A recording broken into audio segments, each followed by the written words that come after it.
बोलिए सच्चे दरबार की जय। भैरव बाबा की जय, गंगे महारानी जी की जय, रामायण महापुराण की जय, पितृ देवता गुरु महाराज की जय, शिव शंकर भोले परिवार की जय, हनुमान महाराज की जय। जय जय श्री राधे। आदरणीय सभी श्रोतागणों को हृदय की गहराइयों से जय माता की स्वीकार हो। एक भजन है कि तेरी मूर्ति नहीं बोलती बुलाया अलग हुआ। तो इसमें मुझे नहीं पता क्या सार है, पर यह है कि माँ आपकी मूर्ति नहीं बोलती है, आपके तो काम बोलते हैं। तो एक उदाहरण दूंगा कि करत करत अभ्यास के जड़ मत हुए सुजा।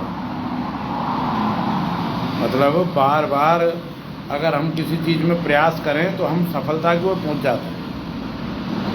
कभी हमने देखा कुएं से पानी खींचते खींचते तो एक रस्सी जो होती है वो पत्थर को भी काट देती है। लगन बहुत बुरी चीज़ है। तो आज लगन के ही इस उदाहरण को आपके सामने पेश करता हूँ। माता रानी जानती हैं हम लोग कितने बुद्धिजीवी हैं, हम उनके सामने तुच्छ हैं, लेकिन उन्हें पता है कि ये बुद्धिहीन व्यक्तियों को अच्छे भाव होने पे, भाव शुद्ध होने पे हमको अपनी सेवा में लेना। तो देवी मैया ने जैसे मुझे सेवा में लिया, ऐसे ही आपको परिचय कराऊंगा कि मतलब कहते हैं ना घिस घिस के सालिग्राम होते हैं, तो सालिग्राम जी के दर्शन करा देता हूँ। दूसरी बात, भगवान को जितना मैंने महसूस उस समय में किया वो किया भक्तों के बताए हुए परिचय से। मेरे पिताजी के समय से एक सज्जन मंदिर पर दर्शन करने आते हैं। कभी कभी तो उनके भाव इतने तीव्र होते थे कि उन मानक और मापदंडों पे मुझे नहीं आया जाता था। गाँव में लखनपुर हूँ, मंदिर आ रहा हूँ तो साहब मंदिर अभी कैसे आऊँ, तुम दर्शन कर जाओ। तो मैं भी प्रोटोकॉल में था और ये भी प्रोटोकॉल में थे। इतने दिन माँ की दहलीज नहीं त्यागी, उसका परिणाम ये है कि आज संतुष्ट और पूर्ण सफलता पे है। मैंने भी मंदिर की दहलीज नहीं त्यागी, तो आज मैं भी आप लोगों के बीच में अच्छा लगता हूँ, सुशोभित लगता हूँ। आज कभी इनके मुँह से सुना करता था कि बस के लिए रेंट नहीं हुआ करता था, भरतपुर से साइकिल से चल के आया करते थे। और कभी कभी तो माता रानी का ऐसा पंजा होता था, रोडवेज वाला भी पैसे नहीं लेता था इनसे, ऐसा ये अपने मुंह से बताएंगे। आज माता रानी की कृपा हुई है, कल से इनकी लौ लग रही है। घर आके मुझे चेता के गए। आज देवी मैया की कृपा से इन्होंने दीपक के लिए 2 किलो घी और शायद मिश्री 1 किलो 2 किलो मिश्री और किशमिश का प्रसाद मांगा मैया रानी से, 1 किलो किशमिश।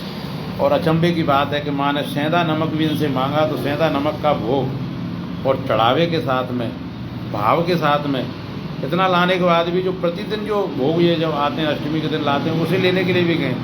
तो भगवान इनके भाव से भी दुगना चौगुना इन्हें मिले, ऐसी मैं मंगल कामना करता हूँ। बस अब देर नहीं करता हूँ कि दर्शन करा देता हूँ। ये भी भगवान के एक अनुपम एक कृति है। इनसे मैंने ताकत ली, इन्होंने मुझसे ली, और इसी हिसाब से आज हम लोग दोनों सफल हैं। मैं मंदिर का सेवा करते हुए विजय को प्राप्त हुआ, और ये निरंतर सेवा करते हुए इनके भगवती का ऐसी कृपा हुई, इनके हाथ में ऐसा चमत्कार हुआ कि आज ये चाहे जो हो सकता है। तो मिला देता हूँ आदरणीय बबलू शर्मा जी। इनको आपने फेसबुक पे और फोटो के माध्यम से कई बार देखा होगा। आज मैं इनसे अनुभव कराना चाहूँ। नज़दीक आ जाओ थोड़े से। हाँ, मैं आज इनसे ये अनुभव कराना चाहूँगा कि भगवान है तो कहाँ है और किस स्थिति में है।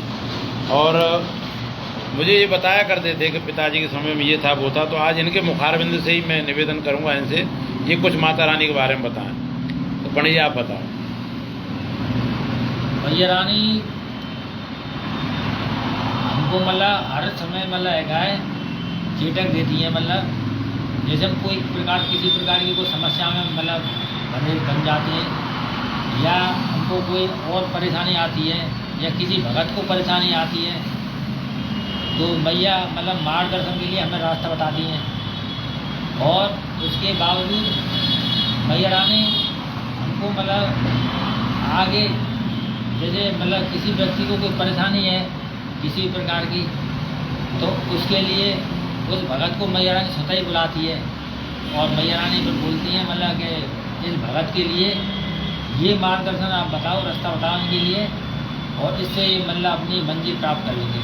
तो आप तो और भक्तों की तरफ पैसे लेते होंगे, कोई अगर समाधान करते होंगे तो हम मतलब विश्वास आपसे सेवा करते हैं, और हम मैया रानी का मतलब आशीर्वाद उनको छोड़ देते हैं कि जाओ मैया रानी की कृपा से आपका मतलब है जो भी आपकी मनोकामना फले वो आपको पूर्ण करें मैया रानी।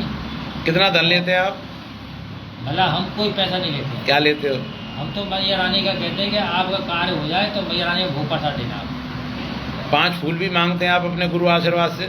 5 फूल तो हमने शुरू से ही बताया है कि मैया रानी को कुछ नहीं आप पर बनता है, तो इनके लिए सिर्फ आप 5 फूल अर्पण कर दो उनको भाव से, और आपसे उनको ये ग्रहण स्वीकार कर लेंगी मैया रानी, और आपकी मनोकामना पूर्ण हो जाएगी। तो मंदिर पे जो पहले पुजारी जी थे, जो मेरे पिता थे और आपके गुरु थे, तो वो क्या धन मांगते थे? क्या नहीं मांगते थे। क्या लेते थे वो? तो 5 फूल चढ़ाते थे। 5 फूल से। तो 5 फूल का भाव इतना अच्छा था कि आप कितने परिवार में कितने सदस्य हैं? हम परिवार में 5 सदस्य हैं। अच्छा, आप, मैडम और 3 बच्चे, 3 बेटे हैं। अच्छा, कोई ऐसा अनुभव बताओ कि आप इतने समय से आ रहे हैं, कैसी स्थिति से गुजरे और आज कैसी स्थिति में? पहले तो बहुत मतलब जटिल समस्या थी हमारे पास, बहुत बड़ा संकट झेले हमने, बहुत कठिन समस्या को सामना किया। उसमें रोजगार भी होता होगा? उसमें हमारे धंधा पानी था वो चौपट हो गया। फिर हम मैया रानी के शरण में आए तो हमको गुरु महाराज ने कुछ ज्ञान दिया, मार्गदर्शन दिखाया हमारे लिए, पूजा सेवा बताई उन्होंने कि आप भाव बना के रखो मैया के प्रति, और मन में ही मतलब आप मतलब इनके भाव के हिसाब से 5 फूल चढ़ा दिया करना, उसी से आपके सारे काम बन जाएंगे और सब मनोकामना कर रही मैया रानी। जैसा कि कलयुग में चल रहा है, भाई बहुत मदद कर रहे हैं, माता पिता बहुत मदद कर रहे हैं, तो ऐसी आपकी मदद की होगी? तो पापा आपके मतलब हमको नहीं, आपके माता पिता, जैसे आज के समय में जो मैं थोड़ा सा ऐसा आदमी हो गया हूँ, मैं कटाक्ष ज़्यादा करता हूँ। मैं सीधा कहूँ तो आज के समय में जितना परिवार टांग खींचता है, ऐसा कोई नहीं खींचता है। तो आपके भाई बंधुओं ने भी तो आपको परेशान किया होगा? सब लोगों ने परेशान किया हमको, किसी ने बाहर के नहीं, ना सुख से रहने दिया, ना घर परिवार ने, सबने परेशान किया। और सुख मिला तो कहाँ मिला? सुख मिला तो मैया रानी दरबार में मिला। जय हो मेरे भगवान। मैया रानी ने हमको मार्गदर्शन दिया, और आज भी हम मैया रानी को उसी हिसाब से मानते हैं जो शुरू से गुरु महाराज के सामने से मानते हैं, वही भाव है हमारा जी। और मैया रानी के दर्शन करते हैं और सारी समस्या का समाधान हो जाता है। ऐसे कहते हैं बबलू भैया कि सत्य ना छोड़े सूरमा और सत्य छोड़े सब जाए। मतलब आपने लगन लगा ली है ना, उसे छोड़े नहीं छोड़ा। और मैं तो अधम व्यक्ति हूँ, मैं भगवान की पूजा में इतना ध्यान नहीं लगा पा, पता नहीं आपको कहाँ से कृपा हुई। मतलब मैं समझ नहीं पाता हूँ कि आप मुझे धक्का दे के मंदिर ले आते हो। मुझको तो मैया रानी खुद ऑटोमेटिकली जब बुलाना होता है तो मुझे मैया रानी स्वयं सुबह ही मतलब 4 बजे हमको मतलब खड़ा कर देती है खटिया में से कि आप उठो और अपनी सेवा पूजा करके दरबार में हाजिर लगाने आ जाओ। मैंने कई बार आपको साइकिल से आते हुए देखा, तो साइकिल से भी आ जाते थे? मैं साइकिल से, रोडवेज से, टेम्पू से, जैसा मतलब जो साधन व्यवस्था बनती मैया रानी देती है हमको व्यवस्था बना के वैसे चल देता था। तो प्रसाद के पैसे कहाँ से आते थे? प्रसाद के लिए पैसा भी मैया रानी ऑटोमेटिक देती थी हमारे पास पैसा नहीं होता तो हमें कोई ना कोई इस प्रकार से लोग आते थे हमारे पास कि ये तो आपको पैसे आपके लिए हम दक्षिणा के लिए दिए जा रहे हैं और ये तो आपको रखने पड़ेगा, वो जो पैसे दे के जाते तो उससे हम मैया रानी का भोग पता लगा देते। मैं बबलू भैया आपको सच बताऊँ कि आप ही वे व्यक्ति हैं जिन्होंने यहाँ के चमत्कार मुझे अनगिनत गिनाए, और आपने ऐसे ऐसे लोग बताए कि वो यहाँ से सफल हो गए, ढोक करने भी नहीं आते। ऐसे है कि नहीं है? ऐसे आदमी हैं जिन्होंने काम पूरे हो गए, वो आते नहीं दर्शन करने। और जब पिताजी थे यहाँ क्या स्थिति रहती थी मंदिर पे? मंदिर पे इतनी भीड़ रहती थी कि मतलब हमको यहाँ 2-2, 3-3 घंटे हो जाते थे, हमारा नंबर भी नहीं आता था अंदर। अच्छा, क्या चमत्कार देखे आपने यहाँ? हमने मैया रानी के ऐसे अजीब चमत्कार देखे जो हमने कहीं देखे नहीं मैया रानी के। जैसे हमने किसी आदमी को मतलब यहाँ दुखी आते देखा मंदिर के अंदर, और मंदिर में आते मतलब वो आदमी सुखी हो गया मैया रानी के आसपास से। और किसी आदमी को दौरा आ रहा है, वो दौरा आते यहाँ बंद हो गया उसको, मंदिर में आते मैया रानी। अच्छा। और किसी आदमी को बुखार आ रहा है तो उसने पानी पिया, चाय पिया यहाँ का मंदिर का, और वो ठीक हो गया, उसको बोला मुझे फायदा है तो बुखार उतर गया। बहुत तगड़े चमत्कार देखे। गोद भर्ती देखी क्या यहाँ से? हाँ, गोद भर्ती देखी ना। अच्छा, बालक होते देखे? लगभग कितने उदाहरण होंगे? बालक कम से कम मतलब मेरे हिसाब से तो मतलब है 60-70 केस तो मैंने देखे। अच्छा, मतलब जिनके मतलब बच्चे नहीं हुए उनके यहाँ बच्चे मैया रानी के पास एक मतलब पैदा हुए। तो मैं कहीं झूठ नहीं कह रहा हूँ, तो यहाँ ये प्रांगण सब भरा रहता था ना भीड़ भक्तों से, लोग बाहर तक खड़े रहते थे। और पर्ची और टोकन से नंबर आता था। हाँ, पर्ची और टोकन देते थे, जब मतलब पर्ची टोकन हिसाब से अंदर आते थे। ये बात है। मतलब मैं साथियों आपको सच बताऊं, इनके गुणगान सुन के मेरे कान जितने पावन होते हैं, मेरा हृदय जितना शीतल होता है, मैं व्यक्त नहीं कर सकता। आज मुझे प्रेरणा दी भगवान जी ने कि इनके साथ आपको लाइव करनी है, और अब प्राय सच्चे भगत जो होंगे यहाँ आएंगे, उनसे उनके मुखारबिंद से मैं यहाँ की भव्यता, यहाँ की शोभा, यहाँ का कीर्ति, यहाँ का यश वैभव सब आपको साझा कराऊंगा। मतलब मुझे कोई दिक्कत नहीं है, भाई साहब बैठे हैं ये और हम एक ही हैं। कभी कभी मेरे पास पेट्रोल तक के पैसे नहीं होते थे, लेकिन फिर भी मैं यहाँ आता था।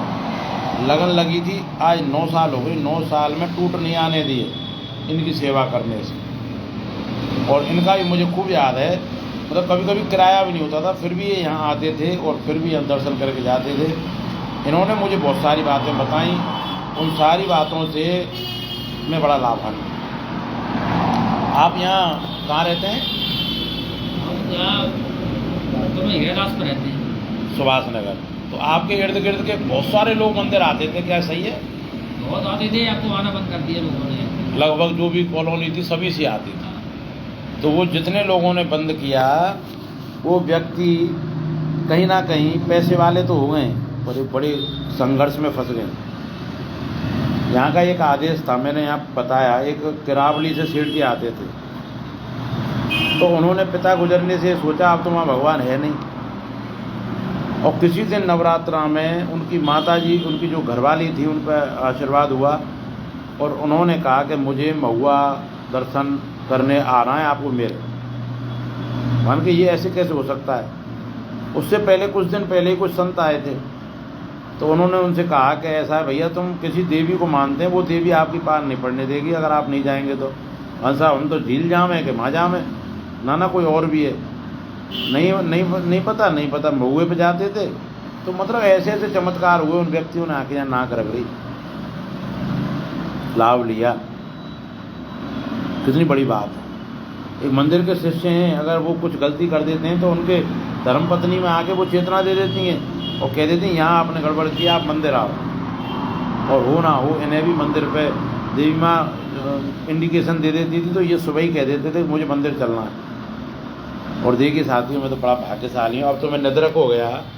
कितने परिणाम भगवान से, कितने इनके होने के प्रमाण मैं मांगूँ। अब तो मैं बिल्कुल बेफिक्र हो गया हूँ, माँ आप ही करेंगे जो करेंगे। तो मतलब ये मानिए आप, एक धर्म युद्ध, महाभारत जैसे युद्ध में से मैं ईश्वर ने, और ऐसा स्पष्ट आदेश न्यायालय के द्वारा लाया गया कि सारी संपत्ति, यहाँ जो ज़मीन है वो ओम प्रकाश जी ने बनाई, मंदिर धर्महित में लोगों ने बनाया, ये सब जन भावना से बना। इतनी बढ़िया बात मानी है, उस सिरे से खारिज कर दी। मतलब जो बनते हैं ना, जो अपने आप में कौरव, वो सब पस्त कर दिए। जय माता की नरेंद्र जी। इस मंदिर से लोगों ने बहुत लिया है। मैं आपको भाई, मैं छाती नहीं फाड़ सकता, पर बता सकता हूँ कि इस मंदिर के लिए सबके विचार शुद्ध हो जाने चाहिए। इसके प्रति अब ये अपने पुराने रूप में आए, ऐसी जन भावना हो जानी चाहिए, जन आंदोलन हो जाना चाहिए। और नहीं तो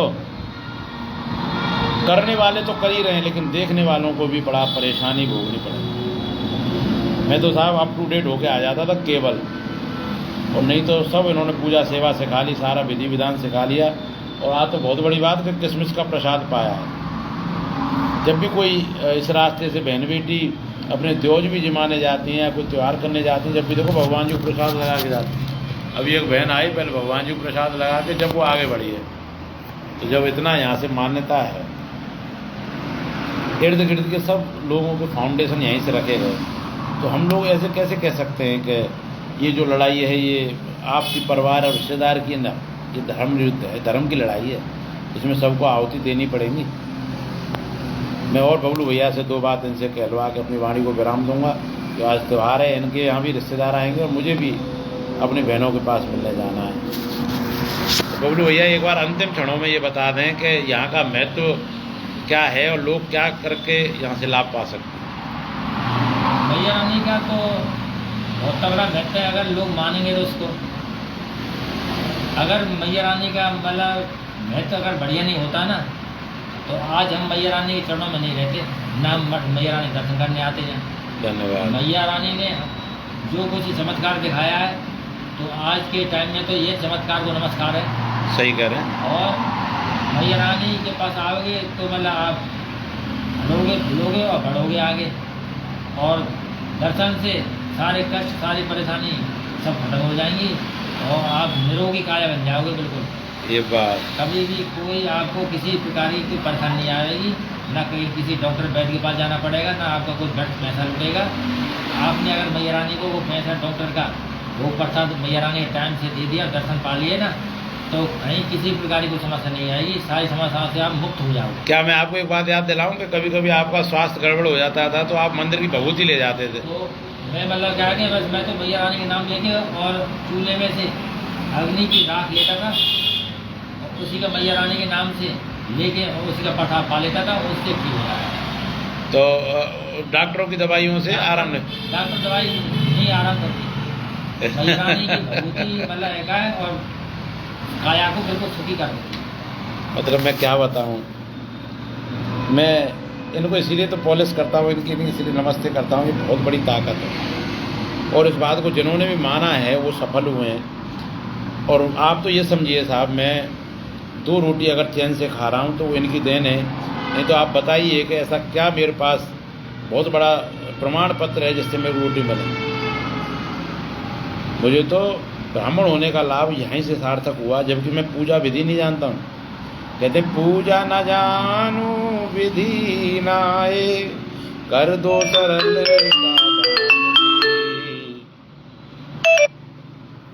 तो मुझ पे कृपा करो भगवान जी।